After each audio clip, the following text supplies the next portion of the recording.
Welcome to another episode of Power Alphas. I'm one of your co-hosts, Sabby Piscitelli, and as always, I'm with my beautiful, beautiful fiance, Mandy Saccomanno. How you doing today, baby? I'm doing great. How are you doing? I'm doing well. I'm excited for another episode. I'm excited to dive in to a lot of new issues. Just excited to be here, babe. What about you? Yeah, I'm excited. We woke up this morning, you know? I know. Gratitude. Weather's kind of crappy, but it's know. okay. Always attitude of gratitude. Yep. It's a blessing to wake up. It is. That being said, let's dive into, I want to talk to you a little bit about your UK trip because I see that you're like a megastar over there and everyone loves you. But first of all, how was it? How was the experience? Just talk a little bit about that. Yeah, it was amazing. The fans out there in the UK are so great, so loyal. I kind of like, afterwards, I was like, wow, like it was just like a reminder of how, you know, how many fans I have and how amazing it is. And, you know, being out of the WWE, these signings are so nice. Like I talked about last time, it's because I can kind of, I don't know, really see all these people line up for me and, you know, want my autograph and want a picture. And it's very, I'm so grateful and I'm so humbled at the same time as well. A lot of like standout moments. I mean, I posted about it. You know, the young girl that I met, Holly, she was amazing. Her mom, I spoke with a little bit. I met her a couple times. She was wearing my shirt. I knew obviously she was a big fan. I didn't know what was, you know, the backstory. I didn't know what was going on at school and stuff. And her mom had mentioned something to me really quickly when I was doing my photo op. And she said, you know, she's been getting a little bullied at school recently. And, you know, right away I remembered who it was, and I actually saw her again because what happened, I did my autograph signing, but I was kind of all over the place. I was there for the signing. I went to go do photo ops, came back for signing. I did another photo op. I did a Q&A. It was great. All over the place. It was all over the place. And then I did like a private Q&A in this like cave thingy, which I'll get into, but I have a funny story about that. Apparently I was the only one that did that, which I was like laughing. Well, yeah, I just thought everyone was doing it. So when I talked to Dolph and Lana later and they were like, wait, what'd you do? And I was like, I did a signing in like a cave, like a Q&A in a cave thing. And it was like exclusive, just like 10 people. But it was really cool for them because they got to ask questions. And if you're shy, like, you know, you don't want to ask questions in front of a big crowd. It was really cool. That's interesting. But going back to Holly. Holly was a young girl that I happened to see, and her mom mentioned that to me, that she was being bullied and going through it a little bit at school. So I happened to, you know, do another photo op, and she was in line, and I saw her. I remember she was wearing the Toxic Attraction shirt, and we talked a little bit, but, you know, I had a really huge line for the photo op. So I tried to, you know, give her a hug, and I said to her, I said something along the lines of like, you know, if anyone messes with you at school, tell them Mandy Rose will come there because I have no problem showing up at school. I did it for my nephew, actually. I went to my nephew Joey's school back when he was little and I just, you know, made sure I scoped it out, and I made sure every kid knew that was my nephew, and if you mess with him, you're gonna mess with me. Be a little Mandy Rose knee, like a little Mandy Rose running knee. Well, I have zero right in the playground, running knee, Mandy Rose. Well, I have zero tolerance for kids that bully. I think it's 100%. Absolutely ridiculous. I also told Holly that, you know, they're just insecure with themselves. They, you know, they might be doing it for attention. They are just unhappy with themselves. You know, continue being you, stay strong, and try to ignore them as much as you can. I know it's really hard, especially today's day and age with social media and everything. But apparently I made her day, moral of the story, and it actually brought tears to my eyes. I sent you the video, and, you know, I sent it to my dad and my family members, and actually my brother Gary found that original one first on Instagram, and he's like, oh my God, this is so amazing. Because her mom wrote back, you know, in the post that I made her day. I made her smile. She said, you know, she was so happy the rest of the day when she's kind of been down and whatnot. And like those moments are the moments that, you know, you really appreciate all your hard work, and everything that you've done has really paid off because it's all worth it. Because like something like that, it's such a real moment. It's not like, you know, winning a title. It's not, anything that I've done before, it's just like when you could touch someone like that and make them feel a certain way and just give them a little bit of, I mean, it was literally so short. I was trying to like talk to her longer because I knew her mom had just told me that. But I happened to see her again later during my Q&A in the ring that I did. And that's where I gave her another hug, actually. So moral of it is that, it was amazing and it was very touching to be able to have that effect on someone, especially with kids these days that are, that struggle with bullying or struggle with just making their mark in this world, I think it's so amazing that you touch on that. I think it is incredible that you can influence a child like that in such a positive way. And I think, personally, I think that's what should motivate a lot of people to be successful. I know for me personally in my career, that was my biggest motivational factor, is to be able to kind of help or kind of motivate any kind of young athletes. And now it's awesome that you could kind of sit back and go to these appearances and actually really appreciate the body of work that you accomplished. Yep. And you got to remember, like, people do look up to you. People do really admire what you accomplished. And I think that should also motivate you on an everyday basis to wake up and give your best foot forward, because you do impact a lot of people. And I was actually talking to my mother this weekend, actually when you were gone, about how incredible your fan base is. And my mom, mother, she's first thing she said was, she's just such a genuine person. Oh. And I think that's what these people see, and when they relate to you. Yeah. They see you play this badass character, Mandy Rose, but they also see your soul. They also see how good of a heart you have, how genuine of a woman you are. Yeah. And I think it is amazing to see your fan base, because they do truly connect and they do truly care about you. So, that's an awesome story. I'm glad that you could impact somebody positively and make them smile for a day. No, it's awesome. And, going back to what your mom said, it's like that's what her mom had wrote in the caption as well. She said, like, there's not many women out there like you. So I think it is cool, because I think my whole life I've had a little bit of that stigma of like, maybe I'm not the most approachable, you too, when you first see us. Absolutely. But when you get to know me, I've always just had that where I'm very down to earth. I'm very nice. I'm very, easy to talk to and all that. So I think that's also like an eye-opening when they meet you too. It's like, oh wow, she's actually really cool. Because I get a lot of feedback like that when my fans post that they met me. They're like, I met Mandy Rose and my gosh, she's so cool and so nice. I'm like, God, I get it. My character comes off as a bitch, of course, but I'm just good old, just little old Mandy, but from Yorktown. I'll tell you, and I've said this before. I don't know if I said this on the podcast. I've told you this before, Mandy, and I'll tell Ben now that he's sitting behind the desk listening to us, and everyone listening to this podcast. This is the truth. And I hope Mandy doesn't take this the wrong way, because it's actually supposed to be the right way. But I actually felt like I fell in love with Mandy's personality before her looks. And for me personally, what I mean by that is, I actually remember the first time I had a conversation with Mandy, and you're right, from far away, she's this beautiful, striking, very well built, carries herself very well, confident woman, right? So you kind of say, okay, well, this is a beautiful woman, and you don't really expect to meet somebody that was so wholesome, so down to earth.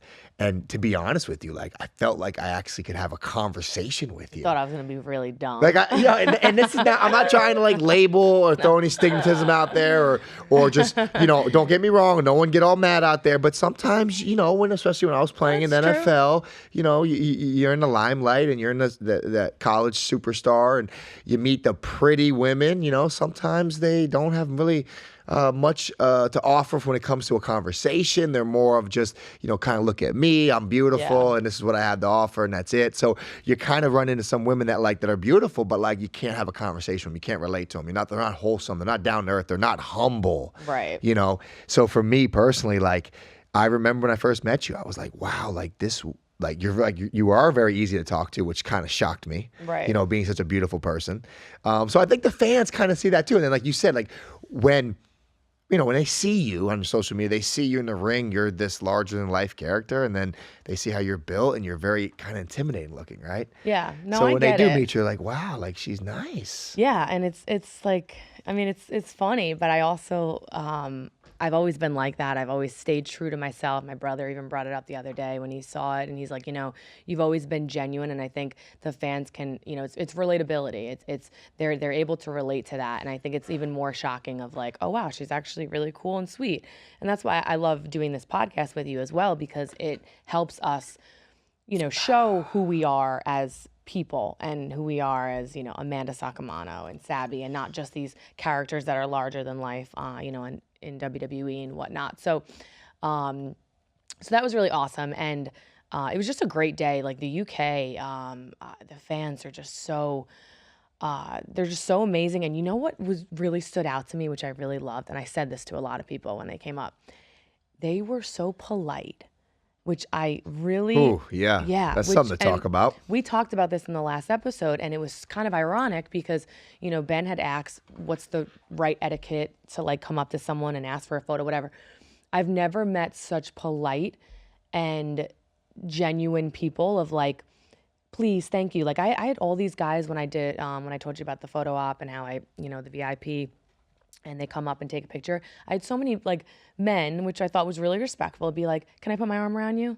Like, and they weren't trying to like cop a feel. That's genuine. They were I like asking that. me because they're, going to put their Respect. arm. And it was respect. And just so many of them that would come up to the table and just please, thank you, all that. And I was just like, that's really nice. Like you don't see that a lot. I don't think we emphasize that enough, especially, in our country or even in our state. Like I think we really have to emphasize, be polite. Yeah. There's no cost in it. Right. You don't have to, just be polite. Yes, sir. No, sir. Thank you. I just feel like maybe we have not done a good job of our younger generation to teach those manners. Yeah. And around us, and every country is different. They are, and that's what I love. Like when I love traveling. I mean, in England, in the United Kingdom, it was like, and their accents, by the way, too. Like, it's like everywhere you go. Italy, you think you might know a little Italian, and then you go there and you can't understand what they're saying. So there's so many names I like butchered, and I'm like, can you spell it? Because the accents are strong. But to your point of going out of going into different countries, it's like there are so many different things that you pick up on, and that was one that I picked up on because growing up, my parents were really, really big on please and thank you, mannerisms. Like you don't leave your friend's house without thanking their parents. Absolutely. You call them by their surname, like all these things. That was very, very very big in my family. But I know some kids might not, their parents might not have been that, hard on them with that. But it was really nice to see that was there. And I was like, wow, that's really cool. Yeah, that is really cool. I think people listening to this podcast, we should put a little emphasis. All of us, we all could do a better job. Being more polite, open a door for somebody. That's what I was going to be say. more genuine. Take a minute out of your day to tell somebody, you look good I don't know, just something that I think being polite is one of those things that we should always put more emphasis on that maybe some of us do not. Well, that you just made me remember because I lost my train of thought as I was talking. New York, growing up in New York, people are so rush and got to get to the next thing. And, whether it's like Wall Street and all that, like everyone's rush that like there's people that like, you hold the door for and they don't say thank you. That's my pet peeve. My pet peeve is you open the door for somebody and they don't say a word to you. Like I'll literally. I want to slam the door in their face. I'll literally say you're welcome Me and too. make them turn around and say thank you. Like my pet that peeve. is disrespectful. I hate that. Like you said, it doesn't take much out of your day. It's 2 words. Be polite. It's just like and you really see it in South Florida is on the road. Driving. Oh yeah. Like people are so rude. Mm-hmm. They're so insecure. They're so in a rush to get nowhere. Exactly. The best is like when there's like a red light and you're trying to kind of go over and somebody's speeding past you and then dead stops at a red light. Like you weren't going anywhere. Why didn't you let me in? So annoying. No, not to get off subject, but that's a pet peeve of mine too. And another highlight of my UK, and then I'm done after this. Yeah, I need to hear this one. I have the greatest fans in the world. You want to know why? Yeah, I want to know why. I have had a fan come up and gave me a diamond Cartier bracelet. Ben, you see this? What? A diamond Look at Cartier this. bracelet. and it's gorgeous. It's literally the one that I've like wanted for a while because it matches the tennis bracelet that you got me. And oh my God, that's crazy. Insane. Holy. Wow. Well, first of all, that is an extremely thoughtful gift. So whoever gave that to you, thank you. Well, I refused. I know you should have refused it, but that's a lot. That's a big gift to take. It was a pretty long banter of me refusing, and they insisted, and I just was like shocked. I mean, the guy next to me that was like helping me with the signing, I was literally like, I'm like, did that really just happen? And I had a long line, so it was like a quick conversation. I gave him a hug, and I was like, wow, like that's Was it an older insane. gentleman? How old do you think he was? No, he was like probably maybe around my age or a little older than me, younger than you, in between us, I would say. Okay. Well, I would say this. I would say for a man to do that, first of all, I actually I think that's admirable. I admire that in a sense of obviously you have impacted his life to some extent. Okay. Meaning like maybe you motivated him. Maybe he really enjoys watching you wrestle. Maybe he really enjoys you as a person. Maybe you make him better in some aspects that helps him grow in his life. So if that's his way of telling you thank you, I think that's nice. I don't know what else to say about it. Like, it's for me. You're my fiance, so I see something like that, and I'm like, what's this guy trying to do? Ben. That's what my dad. I got a nice. I bought her a nice diamond bracelet for Christmas. Like, spent a lot of money, But to be honest with you, like for me, so it's kind of like, am I trying to compete with other people now? It's kind of funny to me. Sabby has to compete with the fans.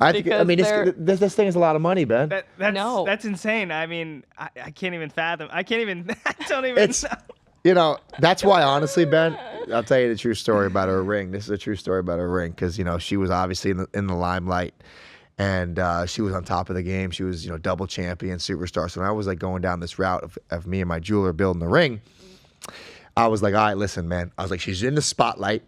She's huge on social media. I was like, I've done well in my my young life. I've saved money. I put aside amount of money I wanted to spend on a ring. I had to double that probably for her, but for me, I wanted to make an impact on her in a sense of like, all right, it's it. That's the ring. That's the gift. There's nothing else. I mean, so. Well, come on. But then somebody buys a Cartier bracelet. It's like, what's going on here? You trying to compete now? Mandy Rose can't be walking around with a little baby diamond. Come on now.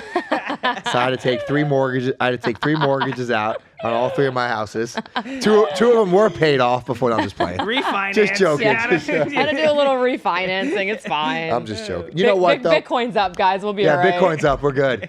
But honestly, you made it back. All jokes aside, I never thought, like I used to always, like when I was younger, like people were like, oh, you spent what on a ring, or 20,000, 30, whatever it is, it's all a lot of money in perspective, whatever your class is, right? So, whatever you make, I mean, whatever you spend on a ring is a lot. In general, right? Yeah. And I always said to myself, I was like, man, that's crazy. I never want to spend that money. Like, that's crazy. Like, spend 30,000 on a ring or 40,000 on a ring, whatever the number gets to in your class is crazy. But then when you actually realize that you fall in love with somebody you really love, like, you want to spend all the money on it. Aww. Which is kind of crazy to me because I didn't think like I would ever spend this kind of money on a ring ever in my life. I never thought I would go close to what the number we went to. But it was like, as I designed it and it got more and more and the carats got bigger and bigger, you just never wanted to say no. So, but it's kind of, we got off topic a little bit, but I like it though. It's kind of thing. It's kind of crazy. Ladies, I hope you're listening. If you're worth it, you gonna get that rock, all right? No, I'm just kidding. But again, in perspective, okay, these ladies got to understand that it's all in classes, right? Yeah, of course. So, I mean, if you see a woman, if you see J-Lo walk by with a 10-carat diamond ring, you can be like, yeah, why didn't you get me that ring? It's just not feasible. So, I think in general, any hard-working man that falls in love with a woman and whatever they're at in their career, business, some people are in different parts of their career and they only could afford a certain level of ring. Whatever part of the life they're in, I think all women should really appreciate any diamond ring because that's from a male who worked their whole life for that. They worked, they saved money, they put a lot of time into that. And wherever it is, it is going to set them back financially a little bit, right? Yeah. It is going to put a big dent in their savings. They're going to put a big dent in their spending. Probably one of the biggest, gifts they're going to buy for that woman. So make sure when you women get your ring, don't judge how big the diamond is. Don't judge how much it costs. Realize that man loves you and that man spent as much as he could at that moment in life. Yeah. And to me, that's special. So it's not about the size of the diamond. It's about the clarity. Okay? Now she went clarity.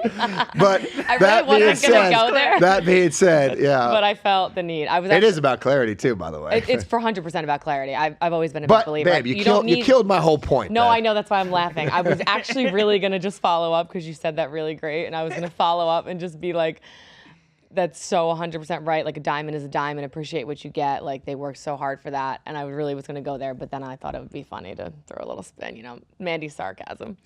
If you didn't get that diamond ring, would you still love me? Of course. What if I spent half that? That's what I was going to say. Where is this ring? Can I see Yeah, this? I know. Can I see it? Oh, there it is. There Oh, wow. it I is. can see it. Bling, bling. There it is. It was a once in a lifetime purchase. Yeah, and it's a gorgeous ring, guys. I mean, I can't even. I get so many compliments on this ring when I go places. Like the best was the flight attendant, or not the flight attendant. What are they called? The airplane stewardess. No, I fly so much. The lady that checks your tickets as you get on the plane. Oh, I don't know. Whatever. Ushers. Ushers. The airline ushers. All these. He's saying some good. Yeah, they all could be right. Whatever. They all could be The right. lady that was checking me in with my flight, I had my phone with my boarding pass, and she was like, made such a scene. She was like, "Damn, girl." She's like, "Who's your husband?" Like she was very like over the top, and I was all like headphones on, hat, like I'm all like, yeah, because I don't like to be too flaunty. But you did good, babe. Moral of it, you did good. I worked hard. So thankful for all my fans out there. You guys are amazing. I'm actually, I was super excited and very happy with my turnout. I had so many people come out to see me. I'm so grateful for every single one of you, and it just kind of reminds me of how lucky I am. And I said this in the Q&A when I was sitting in the ring. Just one thing I wanted to say to everyone was that they were all so supportive during everything that I've been through the last couple of years, and they stood by me. And when my release happened, I didn't really have to say anything because my fans said everything. So I thank them all in person there, and excited for my New York one coming up March 16th in Brentwood. And then Mania Week in Philly. I'll be there probably at WrestleCon, and also hosting the Jimmy Seafood tailgate party, which will be loads of fun. Well, so excited about that. Speaking of your appearances, I'm always so grateful for them, and I'm gonna be with you on probably the WrestleMania one because, you were gone for a week this time. Oh yeah. And it was a little too long. Someone missed me. I don't like it. I don't like it. What'd you do all week without me, babe? You know what's funny? Like the first couple days is cool, right? Like the first couple days, you're like, a little freedom, whatever. And then it's like, no, it's like, I don't like it at all. It's crazy because, life is so unbelievable because, 5 years ago, when I was 35, I was always so motivated, and I was always okay to be alone. You're very independent. I'd never lived with a woman. Yeah. I always lived on my own. I was always very independent. And then when you fall in love and you create this life with somebody like we have, and you do everything with them, it's like when they're gone, you're like, how did I live without you kind of thing, right? I know. Like it's almost like I was lost. Like, even our home in South Florida felt like it was like lonely. It was empty. like it's empty. It's like I always have to kind of feel like I have to like leave. I can't just relax in there. Whenever I go out of town, guys, Sabby, we're big like watch TV on at night. We like to put on a movie, sit on the couch, relax.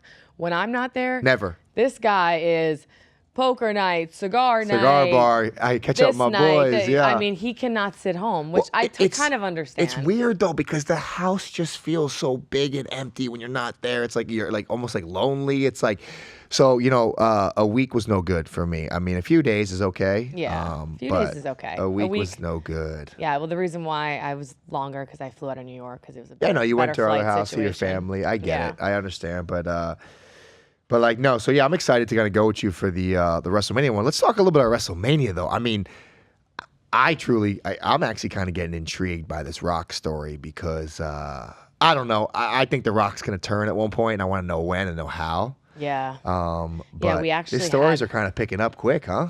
No, they are, and it's getting pretty interesting. We actually had someone, a fan, talk about one of the topics, and I kind of agree with Jerry here. I don't know about you, but Jerry said in one of our emails, because we had talked about this in our last Let's see what Jerry said. Jerry said, I feel The Rock will turn on Roman and cause Roman to lose title. Then Senor Money in the Bank will cash in and Cody, which that part I don't really know. But the first part, I agree with that. Because if there's one person, if there's one person to beat Roman, it's got to be The Rock. It's got to be The Rock. I mean, so I think that's a good possibility. But what's I think the Jerry's equity? onto something. What's the equity of The Rock beating Roman, though? Fair and square. It can't be like that. I don't think. There's too much equity in Roman to just kind of throw it away. Like there's no value there. But Roman can't Roman can't have the title forever. I mean, he's literally had it for so long. So who's gonna take that title off of Roman? Everyone says The Rock should take the. Yeah, I get that. Right? I understand that. But what I'm saying is, like, where's the payoff to that? Because The Rock's just kind of leaving again. You know what I'm saying? Maybe not. Maybe he's gonna stick around because he's part of the. Maybe the new Rock. Yeah, I mean, he's in the front end of everything too. Well, TKO now and that's everything. exactly why you want us. That's why I want us as fans and everyone who gets intrigued by WrestleMania season, as we would call it, to watch, because you never know what's going to happen, right? Yeah. No, it's always like I'm excited. Awesome.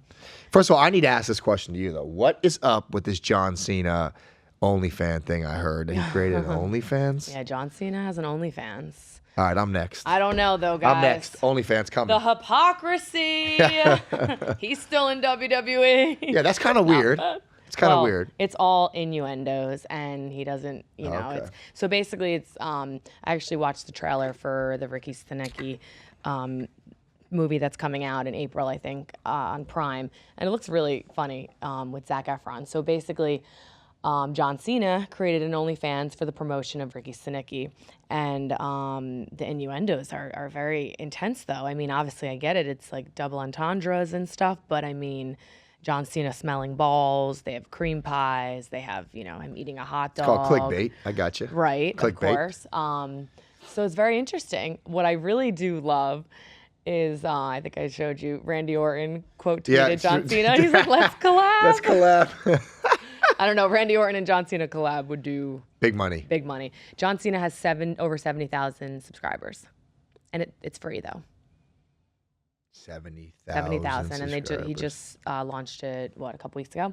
Good for John Cena. So, but again, that's an implication of all his hard work. That, and also, I actually do love what they're doing for it because, OnlyFans, like we talked about in the last episode, has the stigma, but people don't realize that OnlyFans is just another platform for people, celebrities, athletes, whatever it may be, to engage with their fans and have this direct relationship with their fans on a platform rather than like Instagram and trying to talk to their fans or whatnot.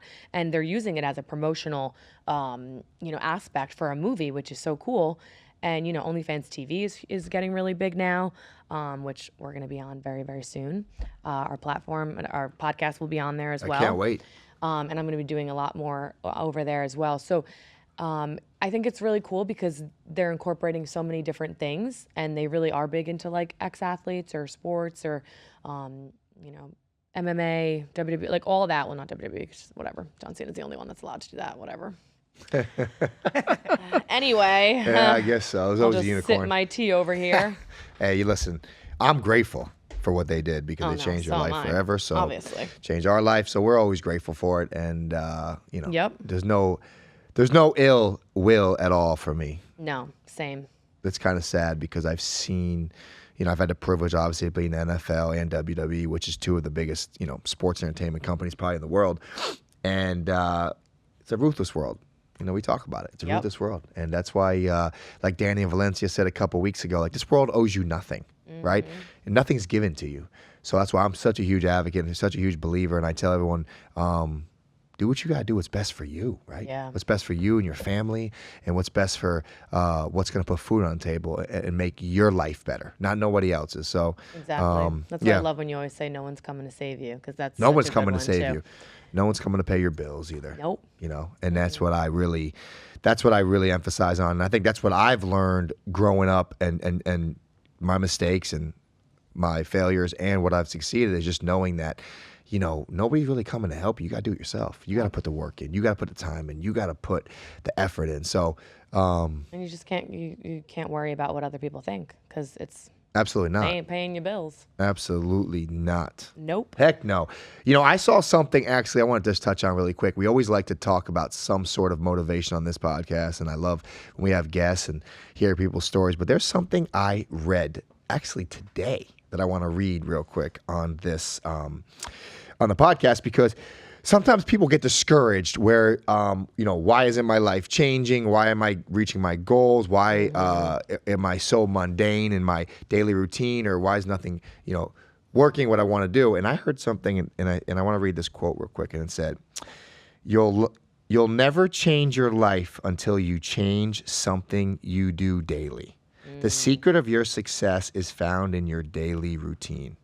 So think about that for a second. I love that. Right? People always talk about the hardest worker guy in the room, which I support and I admire it. But I think what's more important is the most consistent guy in the room. Same. And I think the consistency will always overpower anything else in life. So when you say about how important your daily routine is, I think it's very important. And I think the things you do every single day will help dictate where you want to go and what you want to become. And I don't know, I just read that quote and it kind of like hit me a different way. Was like, until you change your ways on a daily routine, you will not change your outcome of your life. Yep. I like it. I love it. I just wanted to talk about that real quick on this podcast. I saw it this morning. I love that. And I think it's so true. And I think people have to kind of sit back and realize, and why aren't things changing? Why aren't things getting better?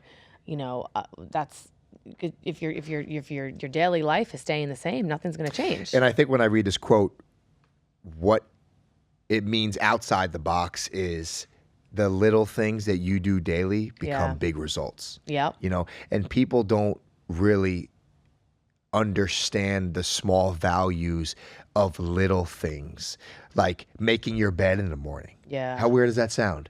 But it gives you that, it makes you feel that your life's together, that your day started. Something so little as that. So I don't know. I just wanted to speak on that because I think people that listen to this podcast love to hear stuff like that we can continue to grow every single day. So remember, you'll never change your life until you change something you do daily. Excuse me. Yep.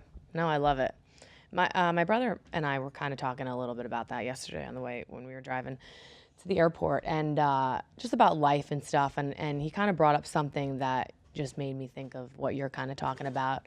And it has to do with growing up in a small town and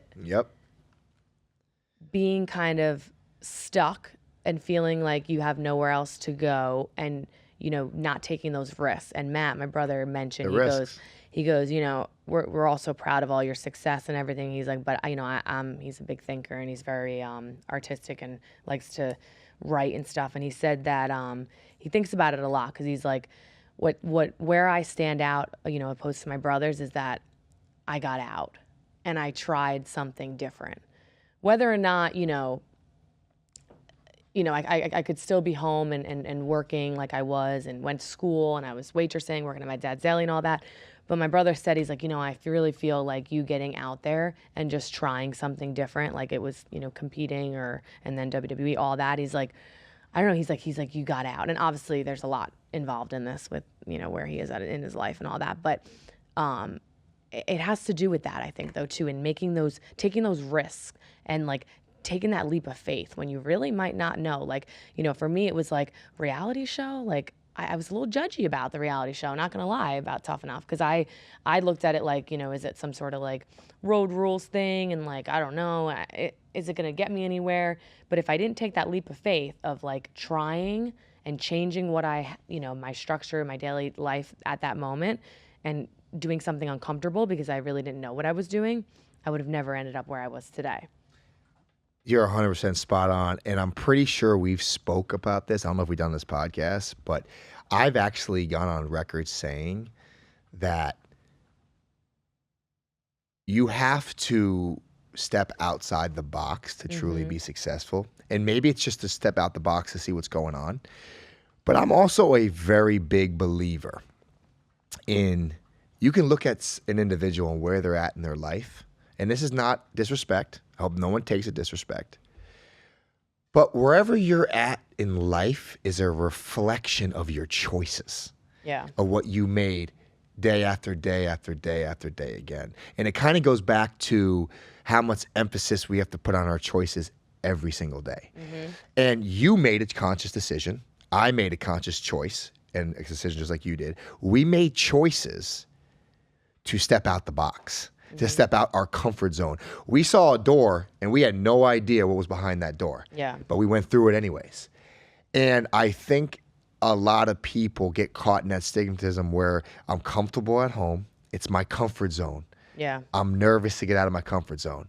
And I think, you know, what you just said is like, and I'm not being disrespectful, but I look at some people in their 30s and 40s are unhappy with their life, financially, physically, everything. And I'm like, brother, that's a reflection of all the choices you made in your 20s, 30s, wherever it is. And people don't realize that. So if anybody can get motivated by what me and Mandy are talking about right now, do not be afraid to take risks. Yeah. Do not be afraid to go outside the box. Do not be afraid to leave home for a little while. Because I think the best thing I did was leave home at 18 years old, and I came back at 38. So 20 years I was chasing my dream in different aspects, college, NFL, WWE, whatever it was. But I guess the point of the story is don't be afraid to get out of your comfort zone. Don't be afraid. If you have no idea what's behind that door, go through it anyways. Yep. What's the worst case scenario? You can always move back home. Yeah, you can always go back. You can always go It's back like, to where you're from and the roots you're at, right? Yeah. Where you're at. So, you and I do look at your brothers when we're up in New York. And even my cousins are in the same boat. Frankie, they're all in the same boat. They never really left home. Yeah. They're, and then all of a sudden they wake up one day and they feel restricted. They feel like they're in a box. They feel like they failed at what they really wanted to do because they really didn't fly. They didn't really spread their wings and try to fly. Right. And I think there's nothing wrong with failing. No. Because, as successful as you've been, as successful as I've been, fail. we all failed. Yeah. I failed. You failed. Yeah. So the thing is, I think people view it at like, well, what if I fail? Who cares if you fail? It's a big fear. Who cares if you fail? Right? Yeah. Because you won't really fail because whatever you fail in, you're going to get life lessons. You're going to learn. You become a stronger person. You're going to get better. So I know you're talking, and I have the same conversation with my cousins about sometimes you just got to get out of your comfort zone. Yeah. It's just like when you kind of grow up in small towns too, it's like you don't really see a lot either. Like No, you're you just don't. used to what you see and what you know. And, part of it could be part of your upbringing and whatnot. But, getting out there and just taking risk and, you could always go back. Like you said, what's the worst thing that could happen? You could always go back to that hometown. Like, I love going back to my hometown because it's like I'm so grateful because I've been to so many different places in the world that it's like I still love where I was raised. I still love where I grew up. It's very wholesome and small town. And I don't know, just a little rant over there. Yeah, and but it's nice. Just to wrap it up, just really stay conscious of your choices because when it comes to your life, like financially, physically, mentally, everything is based on your choices. Yep. Your choices today reflect tomorrow. And that's what people don't put enough emphasis in. So Amen. Amen to that, huh? For all you guys, we have a couple questions Yeah, to we have a couple answer Q&As. from our Let's hear what we got. emails. For those of you who don't know, please email us at poweralphaspodcast@gmail.com. Any questions, any statements, any whatever you want to, say. If you want to send a Cartier bracelet, you could send it over there. Just kidding. But our first question is from Carl. Hello, Mandy and Sabby, and congratulations on your engagement and future marriage. I have a question for you. When you two first started dating, did you do things at the spur of the moment or did you plan something? The reason why I'm asking is because I have not dated much and I would like you and Sabby to give me some advice. I have been a fan of yours, and I hope that you and Sabby have a wonderful life and success in your life. Well, thank you, Carl. That's very sweet of you. So some advice for Carl, babe, about when we first started dating. Did we do things at the spur of the moment, or did we plan a lot? I mean, I'm more of a planner, but Yeah. I think everybody is different. I know people who fly by the seat of their pants, per se, and they wing things. Seat of their pants. I don't know what that whole saying is. I've heard it before. I've actually never heard that one. But- Have you, Ben? That one's a new one for me. Sabby. Listen, Sabby might have made that one up. I might have made that up, but it's okay. But No, it might be real. no, some people are spur of the moment. Some people can go, on a Thursday and say, hey, tomorrow let's go to let's go travel. Yeah. I'm more of a planner. Well, I think our schedules over the years of our yeah, we had a lifestyle, we plan. kind of had to plan. Yeah, You absolutely. couldn't really be like, hey, let's just go to Bahamas tomorrow. Although we did have a couple Bahamas spur of the moment trips. We did, but I mean, I think whatever your personality is, fits that description. If you're more of a planner, then plan it. Yep. If you're more of a spur of the moment, be more of a spur of the moment. I will say, Carl, like Sabby said, it depends on your lifestyle, your job, all that. All those things. So I do think having spur of the moment surprises or events with your significant other, whatever it may be, does kind of make it more fun instead of it being so planned all the time. Yeah. Like whether it's just, hey, let's just go grab some dinner. I made reservations and I didn't really say anything and we're just going to go be ready by 8, like kind of spur of the moment like that. I think it kind of keeps the relationship spicy and fun. So I do agree with that. I also think as time goes on, dating is hard because dating is almost like, you have to kind of plan the dates and depending on who's available and whatnot and how many, people you're dating at one time. I don't know. I wasn't a big dater. I only had Yeah, Sabby. she's only with me. Yeah, She dated no guys before me.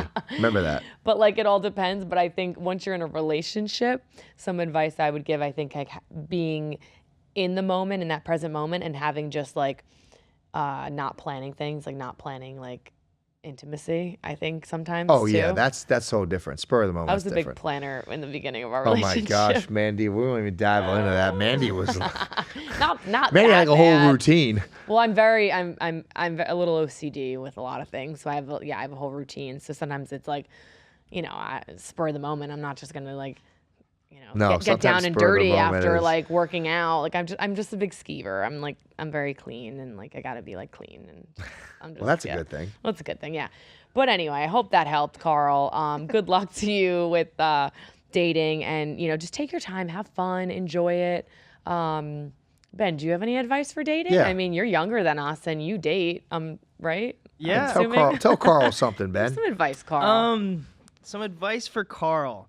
I would say, you want to find someone that does enjoy yourself, so you want to be yourself around that person. I think a lot of us are easily have a stigma of something that we have to be, and I don't think that's how you're going to find someone that you actually want to be with. And I think Sabby made a really good point in the beginning of the show where, looks are not everything. Yes. And it took me a little while to figure that out, especially, being young. I was always like, I need the cutest girl. I need the most, have a body. But now I'm like, I honestly just want a girl that appreciates me. I just want a girl that can, know that me opening the door for her every time she gets in a car is because I care. It's not, all those things. So I would say find someone that likes the genuine you. Don't be love someone that. Oh, I love that, Wow. Ben. Attaboy, Ben. Ben. You gotta get your own I was podcast, gonna Ben. say, shit. I mean, all you girls out there, if you need someone. You know what, Ben? You know what I love about that, and I'll just piggyback for a second. And we all go through that, right? We all want the baddest girl in the room. We all want the prettiest girl in the room. But I will tell you one thing. You got her. Oh, I got her, huh? But I will say one Sorry. thing. I will say one thing. If you have nothing else in common with that woman, those looks and the physicality will fade so quick that it will actually blow your mind that you could be so sexually attracted to that woman because she's so physically beautiful, but you'll be shocked in, it could be a week, months, a year, if they do not, get along with you. They don't appreciate you. They do not Have common goals. Common goals you have. I promise you, that physical attraction will go to nothing. Yeah. And then you'll be shocked that a girl like that you wouldn't even want to have sex with or have intimacy with. So, Ben, great point. That is a great point. Because I remember we're all young, right? We all want to kind of go on like the sexual part of everything. Oh, is that woman pretty? Am I going to be sexually attracted? Is the sex going to be good? But I will tell you something, like that is like a fraction of like what's important in a relationship, because if all the other things don't add up, then that's all going to go out the window. Exactly. Right. So great advice, Ben. I see you, Ben. I love that. And looks fade. Come on now. Well, looks do fade, you know. Looks fade. All right. Another question. Oh, dating questions. What should men do on a first date to win the girl over? What should a girl do to win the guy over? Oh, this is a good one. And Ben, we could talk about this one too. Who should pay on a date? Is it ever okay to split the bill on a date? All right, so that was like a three-part question. Three-part question. So go to the first part first. First one, I'll ask you guys, obviously. What should men do on a first date to win the girl over? I don't know if you could win the girl over on the first date, like right away, but I think there's tips to kind of go in the right direction. I think, like Ben said, I think open the door, be polite. I think have a dinner planned, have something planned, but make sure you ask them what they would like to do and what they actually are into, because I feel like sometimes you might have a whole night plan that this one might not even like that kind of food. She might not even like the vibe there. So always kind of maybe bring her in your decision what you want to do. And then I'll skip to that last part. Yes, I think on the first date, the male should always pay the bill. I agree. That's on the first date. On the first date, male should always pay the bill. And then another thing I think you need to do as male, make sure you make that dinner all about them. Ooh. Ask questions about them. Good job, Seem babe. interested in them. Ask them what their goals are. I think the more you make them feel special and you make them feel that you really care about them and their life, then I think women will open, their heart easier, and they'll actually kind of accept you a little better. That maybe you're not there just to get laid, or you're not there just to have sex. So I think there's a vibe that you got to kind of give that woman. So what about our first date? Because I picked up the check. Yeah, right. You picked up the check. Now she's damn lying. Dude, I'm just kidding, she guys. didn't pick up a check for like 3 years. Don't let her lie to you. You did get a little stall there. You're like, Yeah, wait, right. You were like, wait. I don't think you didn't pick up a check for Joking, 3 years. guys. Maybe. No, I never did in the beginning. Ever. Never. I agree with you, Sabby, on that. Yeah, go ahead, Ben. What's your 2 cents? I agree. I was just going to say that you also want to have fun with them, because you don't want to have like an interview. That was 100%. You want to make it like, Be yourself. Be yourself. Yeah. So ask them the questions that get them thinking. Like, make this a conversation where it's not just like, what do you do? Like, what do you do for your living? Like, what makes you happy? What do you like? Absolutely. And I love that. I think it makes a difference, because everyone goes on a date and asks, what do you do? And like, what's your, but what are those things that are really going to make them think about it? And then hopefully they'll reciprocate it. That's my biggest thing, is because like you want to also feel like they want to know who you are. Yeah. Right? I love it. So. I love that. You guys have great advice. Wow. I love it. And I think... What about you from a female version? Yeah. Give us a female perspective real quick. Well, that's what I was just going to go off of. Even though you'll never date again, and you'll never be on a date, you'll never go on a date again. I don't even remember the last date I was ever on. Jeez. So I love everything you guys are saying. I think it's spot on. I love like making it about her, just being real and like genuine and not trying to put on an act. Just being who you are, because like nothing's worse than like going on a first date with someone and like you have a whole different perspective of them, like, and then the second and the third, and then all of a sudden they change and you're like, wait, I don't remember them being like that on the first. Like, it's just, Good point. got to be real on the first date. Yep. And they'll like you for who you are regardless, right? Or not like you. And I will say, I feel like a big thing to win a girl's heart is like being funny. Girls love like laughing, right? I think that's like a big thing. And I think like if let's say it doesn't work out or whatever it may be like, but when they leave the date, it's like, oh, like we laughed, like you had fun. You didn't make it so serious, like you said, Ben, like about like, oh, so what do you do for a living, like, or just those kind of questions. It's like, I'm sure you're going to know some background information before you go on a first date anyway, because you talk on social media and stuff. Ooh, real quick, attention to detail. Oh, like if good they had So a picture, good. like you follow each other on Instagram, and then you look down and you see like a necklace. Oh, I love that, like that necklace that you had. Where'd you get that? And they're like, why? Whoa. Yeah. They're like, whoa. Oh, You're you're right, actually like Ben. paying attention? Well, I just had an experience. A girl sent me a picture and she had a dot on her nail. And it was weird. And I asked her, I was like, what's that dot on your nail? And she's like, what? You noticed? Like, you You noticed that? You were Yeah. like, oh. And I was like, well, yeah, I was just curious. And it's like you think about it and sometimes you just don't ask. Do that. Ask. Well, ask. that's really good because I think the stigma of men don't usually pay attention to the detail. Like a lot of men do. I'm not saying all of them, but that's like a stigma of like, oh no, man didn't recognize, my boyfriend didn't recognize my new hair or something because like, whatever. It's different stuff. So I feel like paying attention to detail is a really good one. Like But little that goes things. any part of the relationship, not just beginning of dating. That's every day. Yeah, that's exactly. That's a really good God, one. I'll be honest with you, man. I was every good advice you guys just gave these people. I had zero of it when I was young and probably bad. I was bad, I guess. But oh man, I would say when I didn't wanna first talk met about it. Sabby, I wanna wouldn't talk about it. even. Well, that's why when I was kind of smirking when he was giving all this great advice, because I was like, damn. Yeah, because I've learned. Who is this man? No, I've 'cause learned in the from beginning, my mistakes. I love the best one is like, oh, make sure it's about them, and I'm like thinking in my my head, I'm gosh. like, gosh, in the beginning, I No, don't know. you know what? I apologize To all the I girls hope you, out there. I hope you forgive me for the way young Sabby was. But I'm excited that I've grown. Come on, don't teach the little boys out there to be like you. Don't. That's No. not- I Be nice, nope, guys. nope. Every advice you hear right now is good advice. Trust me. Anyway. Look at attitude. Move on. Next Moving question. One on. more question. Let's wrap it up. Okay, so like after the first date, obviously that the guy pays the bill. Like, what's your guys' take on splitting the check going further? I want to hear what you guys would say about that. All right, I'll go first. All right, I'll go first on this one. So, I think it's important to pay the first date, definitely. Maybe a couple of dates after that. But it also is, it's hard out there. It's a hard world we're living in. Hard world, you're right. And I think it's just it's not necessarily that they have to pay. I would almost say it's more so them offering.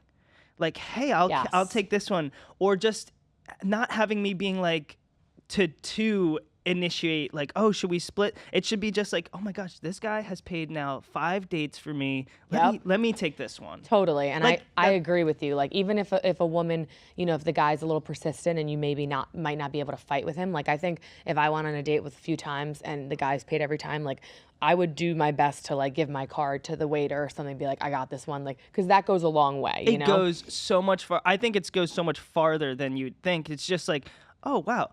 Okay, this woman like actually is considering that this is she wants to take me out kind of thing or whatever. And she's considerate in a sense. And like you said, we live in a very tough world today with inflation and everything that like it gets tough. And it's restaurants are expensive. Like we can't get over sometimes how the prices expensive are crazy. the prices are. I was just talking about this at my dad's deli. A customer came in and he was talking about how he went somewhere and like just the price of like his drink, like how much they tried to overcharge him and it was like the drink was the same price as like the pork chops he got. And he was just like, yeah, it was like a Scotch Macallan, but still like they charged him like so much extra. And he's like, you know what? It was just like very, like it just makes me not want to go back there, like principle wise. He's like, because it's just, how could you charge that much for a drink when I know, it's just, they overcharge. So it gets expensive out there. So I think, what do they call it? Going Dutch or something, like splitting sometimes is okay and all that.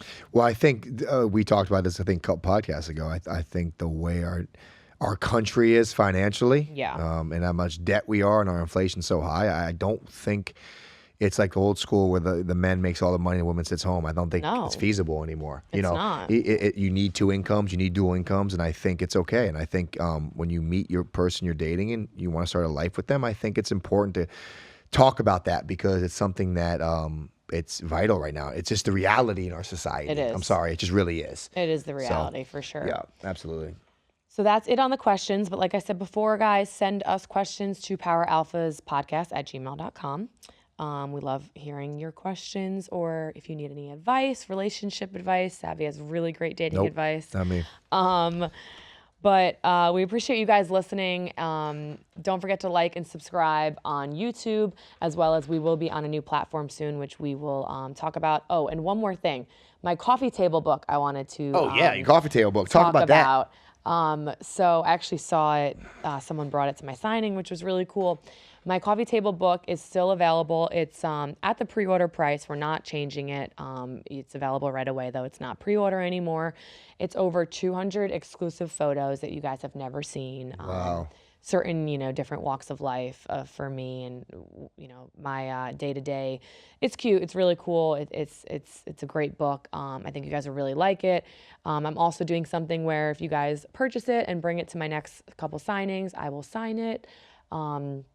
It's available on my website. The link is in my bio. So go check it out. I have some other merch and stuff over there as well that I try to update a lot. So very excited about that. And March 16th, I will be in Brentwood, New York for my next signing, which is already less than 2 weeks. And then WrestleMania week, which is April 6th, I will be at the tailgate party for Jimmy Seafood and probably WrestleCon as well. So thank you guys for listening. Stay tuned. We're going to be announcing we're going to be on another platform soon, but like and subscribe on YouTube and follow us on Spotify Music, Apple Podcasts, and pretty much everywhere where you get your podcasts. So thank you guys. And we got some exciting guests coming up, so yes, I'm really excited. We do. Thank you guys.